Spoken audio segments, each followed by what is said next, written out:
membuat video tentang praktikum tanaman perkebunan 1 dengan saya sendiri beranggotakan namanya sertifikasi dengan NIM 24235 dan rekan saya Ingrid Nababan dengan NIM 24287. Saya Alberto Musdamani dengan NIM 24264. Saya Muhammad Nafil Ridho dengan NIM 24281. Saya Naufal Munawar Manurung dengan NIM 24271.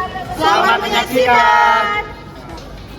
Saya Amel, di sini saya akan membahas tentang tinggi tanaman dari 7 tanaman kelapa sawit yang kita perkebunan di dalam lahan Universitas Sumatera Utara. Baik, untuk yang pertama itu kita bisa lihat dari ketujuh tanaman itu ada P0 ini tanpa pemupukan sama sekali, dan P1 itu pemupukan NPK, P2 NPK dan booster, yang ketiga itu adalah P3 pemupukan NPK dan booster aja.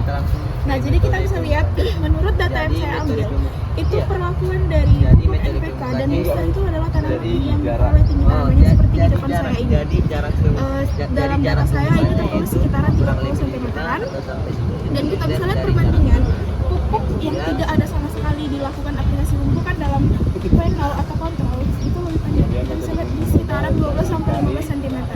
Jadi bisa saya simpulkan tinggi tanaman itu dipengaruhi oleh faktor pemupukan yang kita lakukan dalam tanaman. Itu yang pertama. Baru yang kedua itu adalah bagaimana kita menjaga tanaman kita agar terbebas dari hama dan penyakit. Yang ketiga, kita juga harus memelihara tanaman kita dengan apa? Dengan melakukan penyiangan secara rutin, kemudian dilakukan pemeliharaan itu adalah penyiraman, pengecekan tanaman, dan kita bisa lihat ini kebetulan tanaman yang kurang dilakukan pemeliharaan karena daun-daunnya itu banyak yang terkena hama. Jadi bukan hanya pemupukan yang bisa mempengaruhi faktor tinggi tanaman, tetapi juga cara pemeliharaannya juga harus kita ketahui bagaimana. Sekian dari saya, terima kasih.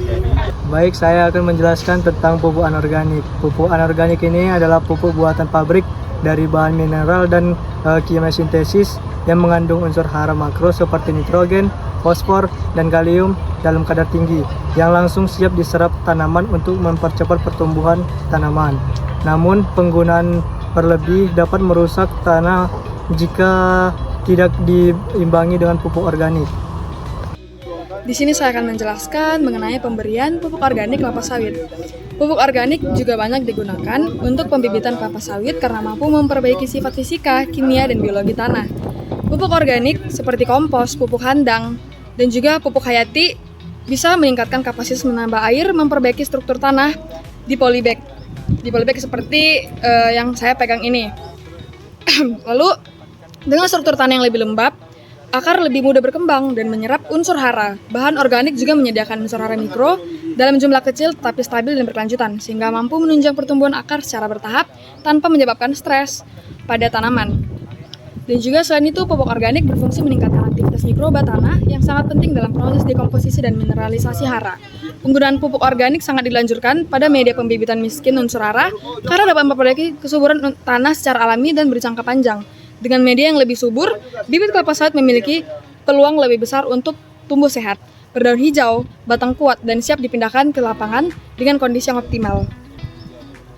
Saya Alberto Musdamani dengan NIM 2433124. Saya akan melanjutkan tentang pupuk organik. Jadi pupuk organik itu adalah pupuk yang berasal dari bahan alami seperti sisa tanaman dan kotoran hewan yang berfungsi memperbaiki struktur dan fungsi tanah. Pada praktikum kami menggunakan booster sebagai bahan organik pada 2 tanaman P3. Pada praktikum kami menggunakan metode larikan pada cara pemupukan. Beberapa metode pemupukan anorganik, diantaranya yang pertama, pemupukan sebar. Pupuk disebarkan merata di permukaan lahan sebelum atau setelah tanam. Yang kedua, pemupukan baris. Pupuk diletakkan dalam barisan sejajar dengan barisan tanaman. Yang ketiga, pemupukan titik atau spot. Pupuk diberikan dalam jumlah tertentu pada titik dekat perakaran setiap tanam. Yang keempat, pemupukan larikan. Pupuk ditambahkan di samping tanaman dan berjarak dari tanaman. Baik, di sini kami menggunakan metode pemupukan anorganik pada pemupukan larikan dengan cara 10 gram pupuk NPK per polybag. Terus jarak tanamnya 5-10 cm dari tanaman secara melingkar dan jangan disiram setelah memupuk, dan disarankan memupuk saat langit cerah dan tidak hujan. Sekian dari saya, terima kasih. Perkenalkan, saya Muhammad Nofel Ridho. Saya di sini akan menjelaskan tentang jumlah daun yang ada di praktikan kami. Di sini kami memiliki 3 perlakuan. Yang pertama itu P1, diberikannya pemupukan NPK. Yang kedua itu P2, pemupukan NPK dan booster. Yang ketiga itu ada P3 itu booster aja. Dan satu lagi kami juga memberi P0 atau kontrol, tidak diberi pupuk apapun. Jadi di sini bisa kita lihat dari jumlah daunnya.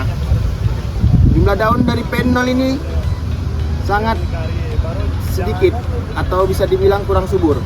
Dikarenakan dia tidak diberi pupuk apapun, tidak seperti P2 yang diberi pupuk booster dan NPK, memiliki daun yang subur dan hijau. Walaupun P1 hanya diberi NPK, dia tidak akan kalah subur dengan P2. Walaupun memang lebih tinggi yang ini. Jadi sekian dari saya, terima kasih. Sekian dari video kami, semoga bermanfaat bagi kita semua. Terima kasih. Bye.